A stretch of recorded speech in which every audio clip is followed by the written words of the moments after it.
Hello, everyone. Yes, it's nice having you here today. We want to look at some of the headlines, making wave on the social media. Honestly, you can see what I have there on the screen. New borrowing estimated at 10 trillion naira. That is this current administration talking. They said now statistics we go chop. This is now the time to start chopping statistics. This is the time. The statistics they once ran away from, now they want to embrace it. They have to embrace statistics at the moment. They mocked Peter Obi that he was there quoting numbers that were unfounded. They made mockery of him, that he was quoting the kind of arithmetic that no Indian could solve. All of them were lie. They made fun of Peter Obi, and today Peter Obi's statistics is what is hooking them. You can see that because they didn't consider statistics as one of the important things that they'll be looking at. Data. They didn't look at all those things. You can see where the economy is heading to. They don't have any other solution to what is happening in Nigeria other than going to borrow. So this administration is already looking at 10 trillion naira. This is not just what they are going to be borrowing, in total. This is just our new borrowings. You can see the first batch of, though they've borrowed some money already before now, but let me say the next batch of borrowing is estimated at 10 trillion naira. And one keeps wondering, what are they going to use this money to do? So I'm going to be sharing with you guys a video. We are going to be analyzing it together. But let me take you to what El-Rufai once said when it was the time for Jonathan. He said, in US and Europe, governments are working to reduce debt and fiscal cliff. Jonathanian are rushing to borrow away the future of our nation. This was in 2012. Yes, then that was in Jonathan's era. They were like, mocking Jonathan. So many people said he was weak, he didn't know what he was doing. But don't forget that period, the economy was booming. At least PDP left a greener economy than what we have today. So they were like telling Jonathan that he doesn't know what he's doing, but he's saying this same El-Rufai that worked with the Buhari that borrowed until Nigeria is currently having a heap of debt, on it. Then this current administration has just come again to continue from where Buhari stopped. So that takes us to, Peter Obi's, will I say his campaign slang. I'm going to take Nigeria from consumption to production. That is Mr. Peter Obi's language. But it still baffles me that even up to today, this administration, these politicians, they've still not embraced that Peter Obi's slang. They are not embracing that. They are not going that direction of ensuring Nigeria is producing so as to generate more revenue, to reduce the level at which we borrow, because this borrowing is not going to help us. I'm going to be playing this video so that you take a look at the analysis that people are, coming up with, looking at from the time of Buhari up to today, how much has been borrowed, what can we show for it, what can they point at, the APC people. What can they point to now? And they will tell Nigerians, okay, all the money we've been borrowing, this is where we channeled it to. There is nothing to show for it. There is nothing to talk, to like say, okay, this is what they've achieved. And today you can see the level at which they are borrowing. And Rufai has also got some important message to give to these our politicians, because a time is going to come when nobody will even be interested in borrowing to Nigeria again, because they will ask you all that we've borrowed to you people, all we've given to you people, what were you able to achieve, and they will, if they have nothing to show for it, which other country will want to like keep wasting their resources on Nigeria? And don't forget, as it stands now, no country is ready to forgive any debt, as in no country is ready to pardon Nigeria of any debt. President Obasanjo did it in his era. But if you look at the way our politicians are wasting our resources, there is no country, no sensible country that wants to say, okay, Nigeria, we are pardoning your debt, because they will look at the way our money is being used. The people in National Assembly, they want to ride big cars, they want to live big, they take big packages home. Nobody is tightening his or her belt. and they just want to keep borrowing. And when they borrow, they are looking for countries that will then pardon them. On what basis? When you never invested the money. So let's take a look at this video, and then we'll come back to talk on some of these things and other things that we have for today. 2024 Appropriation Bill to the National Assembly. President Bola TINUBU is seeking approval for fresh external loans of $8.6 billion and 100 million euros. Arise correspondent Omo Bazwai reports. According to President Bola TINUBU, both borrowings of $8.6 billion and 100 million euro are contained in the 2022 to 2024 external rollout borrowing plans approved by the Federal Executive Council for the immediate past administration of President Muhammadu Buhari. The president said the latest loans have become necessary in the wake of financial crunch and hardship occasioned by fuel subsidy removal. So I'm happy to hear this directly from them, saying that the fuel subsidy that they removed has brought hardship to Nigerians, because they were saying that he had the courage. The president once said he is strong, he has that courage to remove subsidy. So now that he has removed it, he can easily feel the impact of that removal. It's not as if other politicians or other presidential candidates equally said they were going to remove subsidy, but you don't remove it without proper planning. Mr. Peter Obi said you can't just come and remove somebody's tooth like that, and you don't expect him to feel severe pain. But if you are like to give the person some injection that will take care of that pain, you can go ahead to remove that tooth without it, causing much pain to the person. And that is where this government failed. They just remove it. Now they are borrowing to like calm down the effect of subsidy removal. You can imagine they wanted to save money from subsidy in the name of it's a scam. Now they have to still go and borrow. So we don't even know which one is better. Do you think they would have just left subsidy in place without them, so that they won't be having any reason to give why they should go and borrowing now?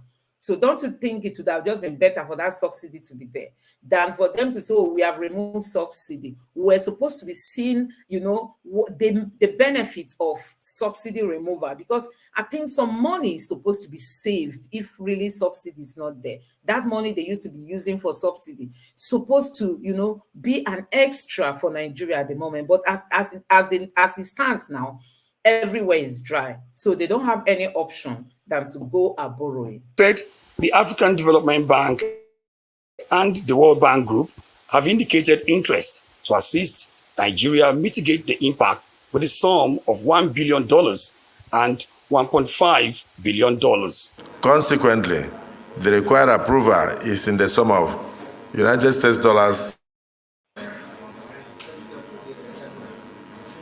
$8,699,550,000, and for the euro, looking at a total of 100 million euros. TINUBU said his government hopes to invest the loan in critical infrastructure such as electricity, roads, railway, healthcare services, and other key areas to create wealth and employment opportunities in line with his renewed hope agenda. So you've heard it for yourself. That is the president of Nigeria saying that when he borrows, he's going to use it for the benefit of the people. The same thing Buhari told us, that he was going to borrow for infrastructure. And the current minister for works has come to say that the state of the roads are terrible, that it's as if we are even owing, as in considering the roads in Nigeria today. So you ask me, what did APC, this party, this ruling party, they say they are the ruling party, what did they use all the money they borrowed to do? I keep saying, since APC came into existence in Nigeria as a political party, Nigeria has known no peace, because these people, they don't even mean well for the people. They just want to get power. They said they are going to hold power for up to 20 or 30 years. They say they are going to be there. I can't remember. But they want to hold power for a very long time without impacting the lives of the people. Buhari's 8 years now is considered a waste. Now, this new administration has come out, and in case you don't know, Wike has come out to say that he's not going to run against TINUBU in 2027. So they're already making preparations. You know, when we tell you people that these people are already planning against 2027, some of us don't understand. They want, you know, they want to start making plans for 2027 election without considering this condition of the people. So let me just allow you listen to what the analyst has got to say about all this. Of the National Assembly, the Senate, to borrow more money. You will recall that the National Security Advisor told us that they met a bankrupt treasury. You will recall that the Minister of Finance and the coordinating Minister of the Economy, Wale Edun, also told us that they met the Nigerian economy in a very bad state. Number 3, the Minister of Works, Engineer Dave Umahi, has also just disclosed that in fact the total debt that Nigeria has incurred on ongoing road projects across the country is in the territory of 6 trillion. And meanwhile, revenue is very low. Even the projected revenue for 2024 is 18 trillion. The TINUBU administration is trying to look for money by increasing tax to GDP ratio by about 18%. So, inevitably, they now have to go and borrow. But they plan to borrow, they are planning to borrow 7 trillion, total of 7 trillion, 7.097 trillion. That's what the Senate president read out amounts to. By the time you add that to the existing debt stock of Nigeria, which is over 83 trillion, you are looking at about 94 trillion naira. That would be the debt stock of Nigeria. So the question is, yes, some economists have come onto this program to say it's not a sin to borrow, countries borrow. What matters is what you do with the borrowing. What do we do with the borrowing? We thought the TINUBU administration is saying that, in fact, the loans being requested for now had even been approved by FEC in May, early May, by the Buhari administration. And these loans are being sought for financing several projects in health, agriculture, infrastructure, education, and other sectors of the economy. Okay, so the question is, all the loans that we have been taking before in Nigeria, Nigerians are concerned that the loans, you know, what you see is the debt stock rising. You don't see the effect in terms of development outcomes. We have borrowed up to, we are going to borrow up to 94 trillion, and yet we're told that the roads are not, they have not been fixed. Debt of 6 trillion with federal routes alone. Schools are not in a good shape. Lecturers are not getting what they want in terms of their standing agreement with the federal government of Nigeria. So what do they do with these monies that they borrow? That is the question. Because that is the question. Nigerians, you must like guide up your loins, because we must ensure that we retire these politicians. If we want the survival of this nation, I tell you, these old politicians must be retired. I know they claim they have the power, they have the money, they have the judiciary, they have INEC, they have the security agents, they have everything at their own disposal. The governor of Imo State once boasted and said APCs at the federal, APCs at the state level, APC at the local government level, APCs everywhere. And someone is saying that he's going to take over power from him. How is that going to happen? But I tell you, we must be convinced that we can still retire these politicians, because the way things are going, these people don't have clue, any clue at all, as to what to do to remedy the situation of Nigeria. You heard Dr. Ruben enumerating how much they've been borrowing, and then we don't have anything to show for it. The Minister of Works have come out to say, oh, the roads, even the debt that has been incurred just for the road projects, what about 6 trillion naira? So we are still owing upon all they said they did, they built roads during the time of Buhari. We are owing, and we still don't have roads. We still don't have roads.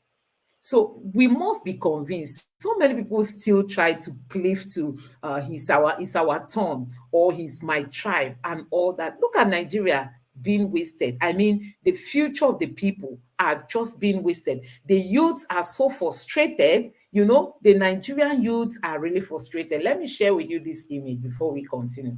Look at this image. Look at what is stated here. Reps raise alarm as loot shuts down 5 wards over doctors shortage. This is, if you check down, you see the dates there. The National Assembly people, they are shouting because people are leaving the country, no confidence in our nation. Nigerians don't know where their next meal is going to come from. If you're in this country, you might be pushed to go into activities you never dreamt, going into. And then people don't have any option than to leave Nigeria just to go and look for a greener pasture. So you can imagine that this hospital, Loot, that was once a well-respected, government-owned hospital, now they've shut down 5 wards because they don't have doctors. They don't have doctors. And don't forget, our doctors always go on strike because the federal government does not take good care of them. They don't give them their allowances. They don't give them what they are supposed to get. And you see our politicians giving us reasons as to why they must go and buy vehicles that worth 160 million. That was then. We don't even know what the exchange rate might be giving us now. Maybe it's even up to 200 million now, going by the fluctuation that we've seen in the exchange rate. So look at it. When you see images like this, how do you feel, Nigerians? Let's be a bit patriotic. Let's leave sentiments by the side. Let's be real Nigerians. When you see a headline like this, how do you feel? Do you really want to just give up and say, okay, I just forget everything about this nation? Let these politicians just own it. In short, even during the election, I'm not ready to come out to vote. Is that your stance? Then they have won. These things should just provoke us to take stronger stance. The Bible says that operation maketh a wise man mad. When you are oppressed, you are pushed against the wall it will get to an extent you want to revolt. You say, what is this?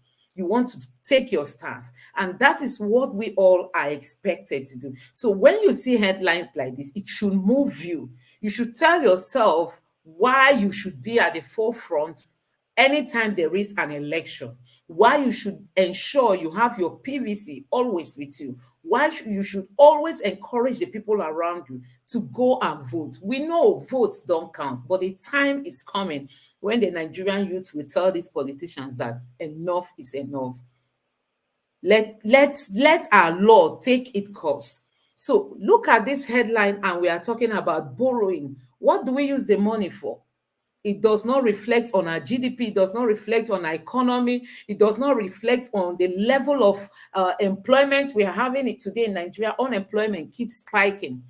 The money we borrow does not even, you don't see it reflect. Just tell me one aspect of this country. Is it in the education system that you will say, okay, we have good schools, we have good structures, we are paying our lecturers well? Is that the area you want to look at? So you get to know that these are politicians. They are old. Look at them. Look at their age.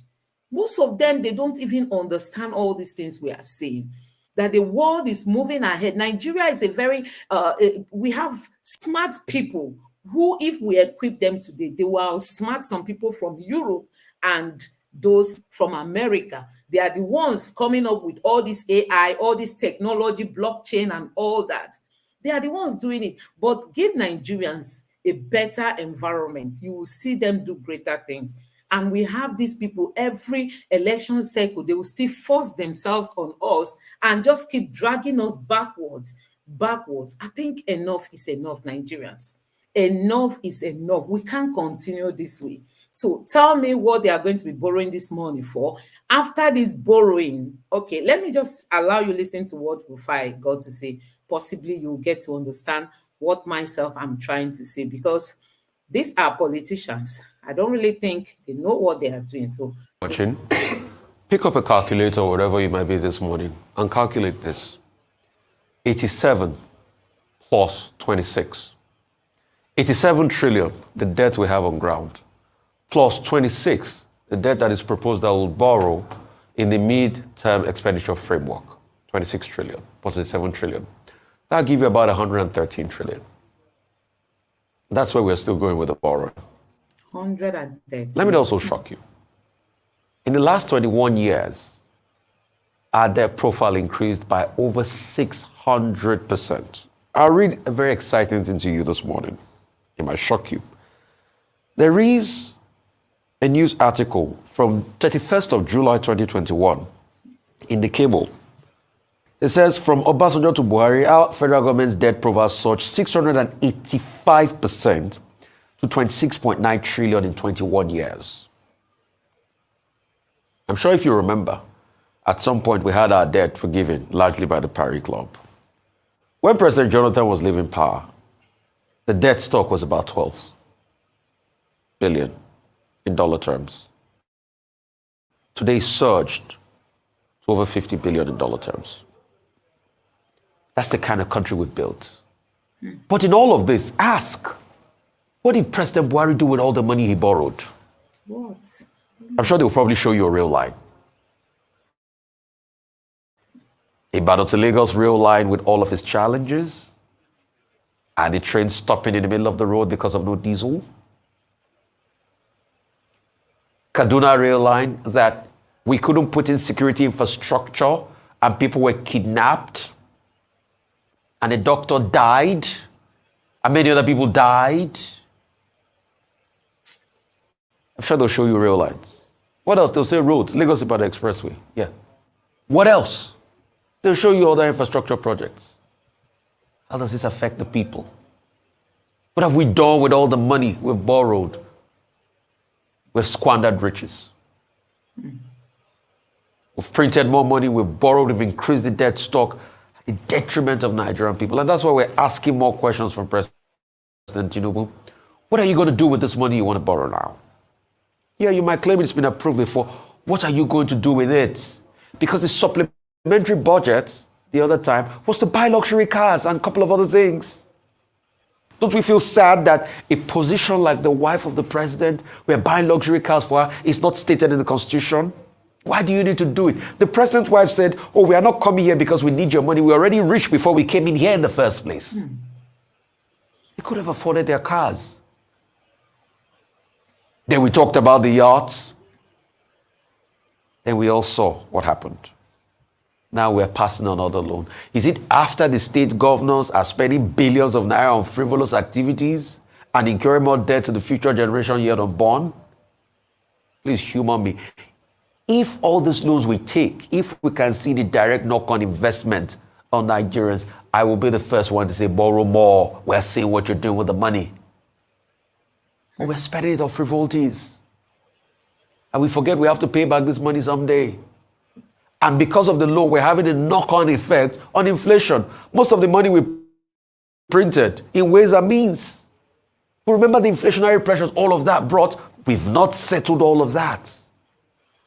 So now, even if we call for debt forgiveness, no nation will take us seriously. Because when they forgave us our Paris Club debt, before you know it, we borrowed all over again. And we are squandering our riches. We're not making enough revenue. We're incurring more debt. The budget, 27 trillion. The revenue projection, and it doesn't mean you are hitting that revenue. It doesn't mean you have, it's just a projection. You can fall far low. Budget performance is about the 50-60% percentile. But what are we doing with the money? Nothing. We just squander it. And what So we just borrow to squander. I think that's just a summary. Nigeria borrows. It's not wrong to borrow, you know. Mr. Peter Obi has equally repeated that on several notes. There is nothing wrong in borrowing. But when you borrow for consumption, that is where the question mark comes in. When you borrow to pay salaries, what are they going to use this money for? We've heard that in some months to come, they might struggle paying salaries. Is that why they are borrowing this money? Why this borrowing? What are they going to show for it? Don't forget, it is the same people that worked with Buhari in the APC. Most of them are the same people working with this government. And who is going to really advise them? You know, Festus Kayamo came out and was telling us the rot he made in the aviation sector. This is the same government. They all worked together, ate together, and when it was the campaign period, when they went to South, I think in Delta State, they was asking, is it statistics we go chop? That one, he's the only thing he knows is to quote statistics. Is it statistics we go chop? Some of his arithmetic, no Indian can even solve it. These were, you know, some of the statements they made to mock Peter Obi. And now that statistics they once rejected is what they are looking for now. If they can sit down, plan as in punch their calculator, they will know where they are getting it wrong and try to make amends. But because we have leaders who are not creative, who do not think out of the box, they just want to behave the same way Buhari behaved. Just keep borrowing, bring in the money. Before you know it, the thing has disappeared. It has entered private accounts. And Nigerians will be the one. You and I are the ones paying this money, not our politicians. Most of them are going to be receiving pension forever. But most of them are going to be receiving their retirement packages, you know, forever, especially those who have once served as governors. They are now in the Senate. They'll be getting that from the governor as an ex-governor. When they leave Senate, they'll be getting as an ex-senator. And then they might still go to become ministers or even come back to become House of Rep members. This is how they keep, you know, recycling themselves, and all these benefits keep coming to them. The Nigerians are the one groaning. A woman was lamenting how they can't even send their children to school because of the economical state in Nigeria. The economics, when you look at the economy, you know that people are going through a lot. And these people are just borrowing, and later they will tell us that they are going home with how many millions for Christmas as Christmas package for each of the senators and each of the House of Rep members. They'll be going home with Christmas packages. Last time they told us that prayer has entered their account. So you see, this is what Rifai is saying, that when other countries look at the way we manage our money, they will not even have that guts to say, okay, let's borrow, let's give these people money. Why they are going to World Bank is because these people, they are like an institute. It's their business. They just borrow and tell you the interest rate you'll be paying. It's business. They make money from it. But if it's just to go to a country now and say, please borrow us some money, no country is willing to borrow to people that you are not even sure if they are going to use it judiciously. So that is why Nigeria is lacking behind. And like I keep telling you people, until we've made up our mind, let's not be deterred by what happened during the last election. Don't get discouraged. Mr. Peter Obi say, changing this system, you don't expect it to happen, bam. It cannot just happen immediately. It's going to take time, because for you to change something from a bad state to a good state, it can't just be a miracle. It will just take some time. So for the fact that the 2023 election did not go the way most of us expected does not mean we didn't fight a good fight, or does not mean we should get discouraged at this time. Rather, let some of these happenings strengthen us and give us more courage to even say, okay, with the level of impact we made, it means that I think success, we can already perceive the smell of success around. You can perceive it. The level of victory that the Labour Party, the gains that they made during the last election should tell you that nothing is impossible. we are already close to our victory, and this Nigeria must be transformed, because with the kind of leaders we have today, honestly, it will be difficult to achieve that. So let's not get discouraged and say, oh, can never vote again. Like I always say, I've seen some people on the social media say, I won't vote again, I can't waste my time.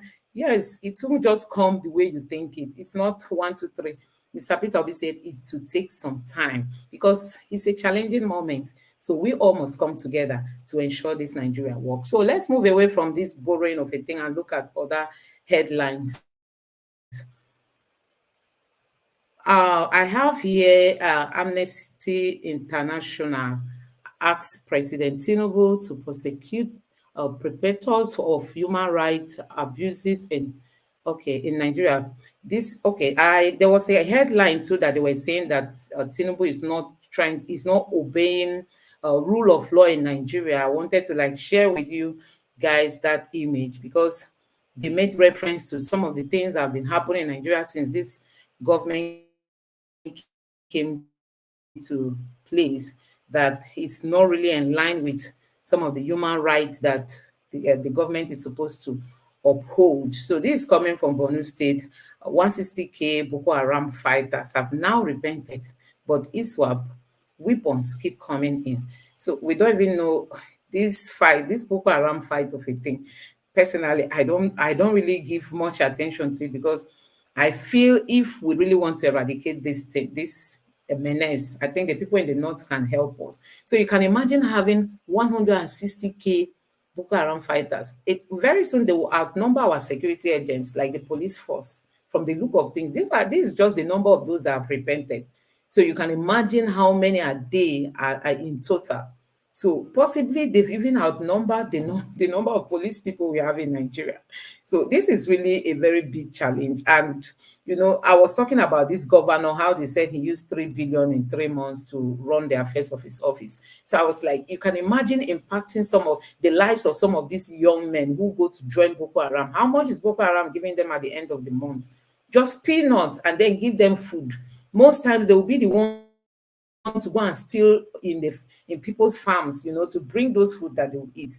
Then at the end of the month, they will give them some peanuts, and they carry out heavy tax for this organization. So if they can impact the lives of these young people in the north, I think we won't be having this kind of number. This is just the number of those who have repented. So you can imagine how many of them have been initiated into this group. And we say we have a country. Honestly, we are yet to have a country. For now, I don't think we have a country, because things are not really looking good. This is also coming from TINUBU.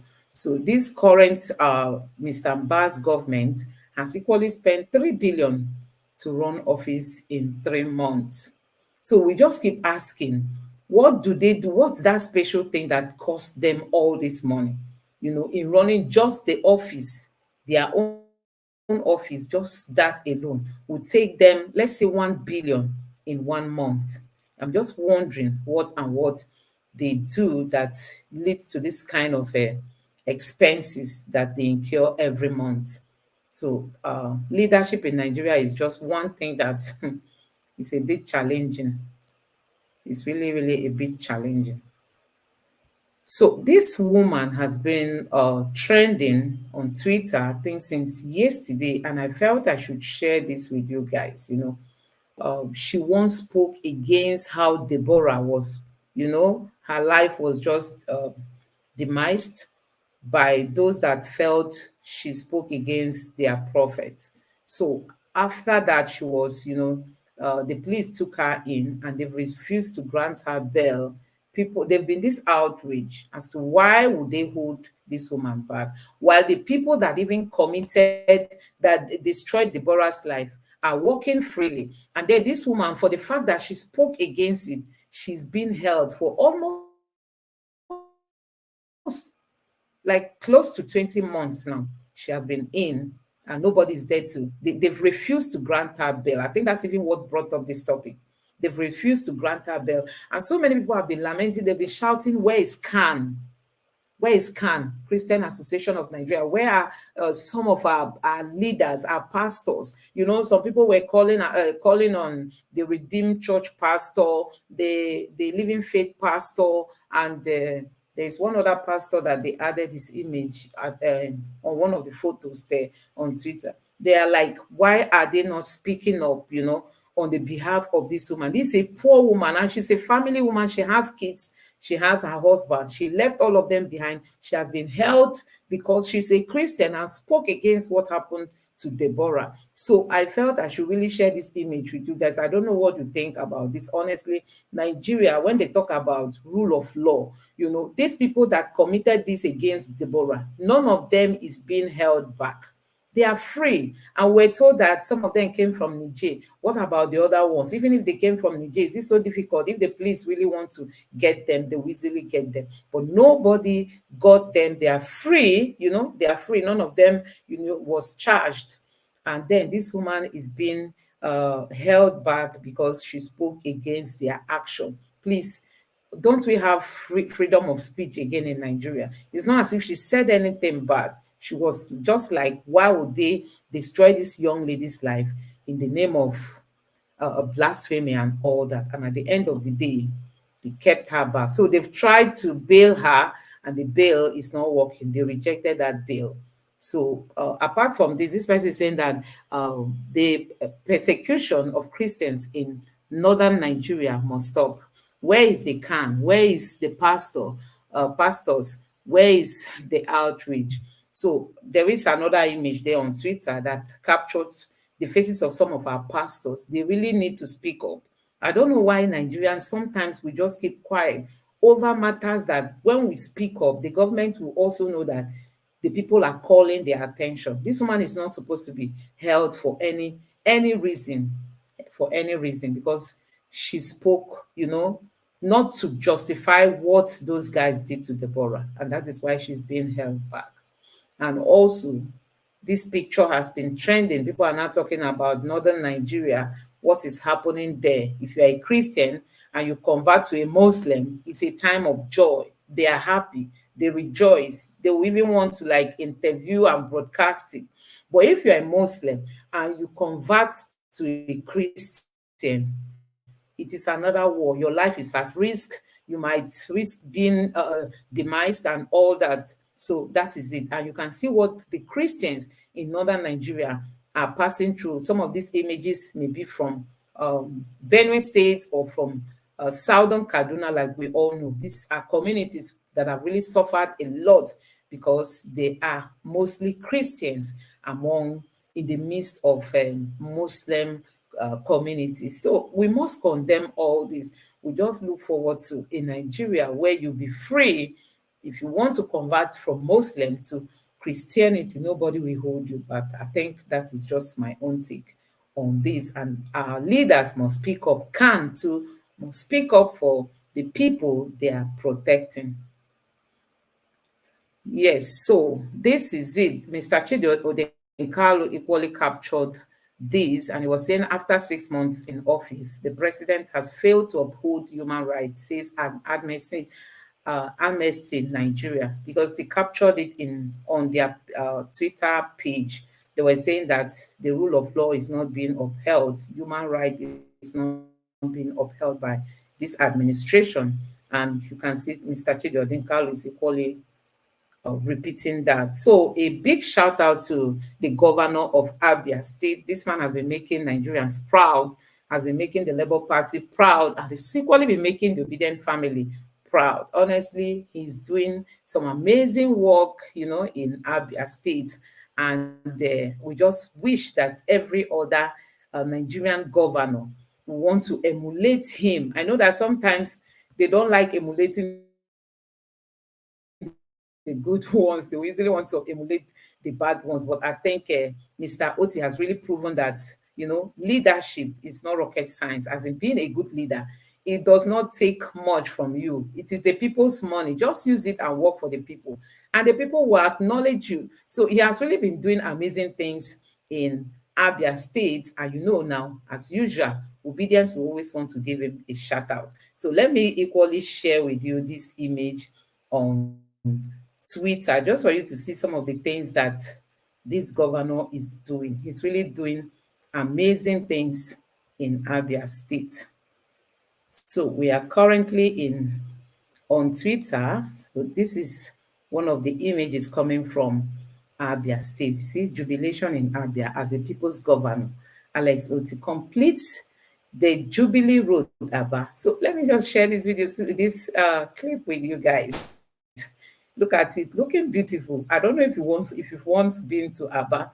Aba is one dirty looking environment that you wouldn't like to, live in, but you see with this road, see how the people are like walking even in the middle of the road because they are really liking what they are seeing. You see, this is what leadership is all about. Just within the space of how many months, you need to see some of these roads. There were really so many deep potholes, as in when you see potholes with all this flood water, as if one should even swim in it. But this man has come, he has filled them and tried to make the road look very nice.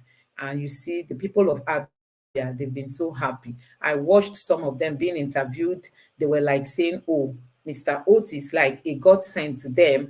There's this woman, she was just praying for Mr. Oti. You can imagine when people begin to pray for you with, sincerity of heart. Tell me why those prayers will not work. Tell me why. Looking at this road now, you can imagine how the people feel. They've not seen this for years. Don't forget that PDP has been in Abia for I don't know if it's up to 20 years or even more than. They've been there without doing anything. Even this Odious Okalo, who is now in the Senate floor, he was once the governor. The roads have been bad. Each time it rains in Aba, you will not want to go out. But see how neat these places are looking. I mean, these streets are just looking very clean, and the people will just come out to get some fresh air and enjoy the environment. So this is what leadership is all about, and this is part of what we are asking our leaders to give to us. It's not rocket science, like people always say that good governance is not rocket science. So that is it from the Twitter space, and I just hope you yourself, you can really celebrate Mr. Oti because he's really doing a good job. No matter what people say, he has gone in, since he went into that position, he's been, focused, concentrating on what he came in to do, what he promised the people. He has been going around very, very active, very, very active. Not this one that people will just be traveling. Today they are in Saudi, next month they say they are in UAE, they are here, they are traveling. And Nigeria is just, sinking. The next thing you will hear is they are borrowing. Borrowing, you will borrow, you will not even be around to plan what to do with the money. The next thing now, you'll be in the US, you'll be in Europe, you'll be in the UK, and they just keep moving up and down. Anyway, guys, that is what I want to share with you all tonight. I just hope that this last image inspires you and also encourage you and give you that hope for a new Nigeria. Imagine having somebody like Mr. Oti in 5 to 10 of the states in Nigeria. If we have somebody like him in 10 different states, tell me what else we'll be looking for. Like our country will just be an amazing place. Let's just have 10 of Mr. Oti. He said he was going to do the way Mr. Peter Obi, what Mr. Peter Obi did in Enugu State. Sorry, in Anambra State. Some people will tell you, what did Mr. Peter Obi did? Go and check. Mr. Peter Obi won so many awards during his time. Just that he left office, and then the people that came in after him could not uphold some of the foundation that he laid.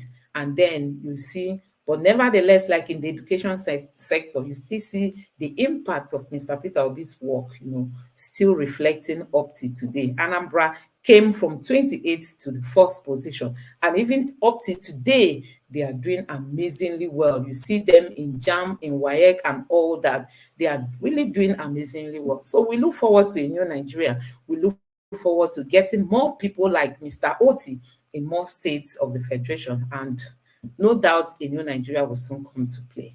So I want to end at this point. I want to appreciate you for joining me. Please don't forget to like this video so that you too recommend it for more people to watch. And also, please subscribe to this channel and turn on your notification bell. Please, that's the only way you can support me. And I really appreciate your presence. Thank you, and God bless you. Let's see you again tomorrow. Good night. Bye.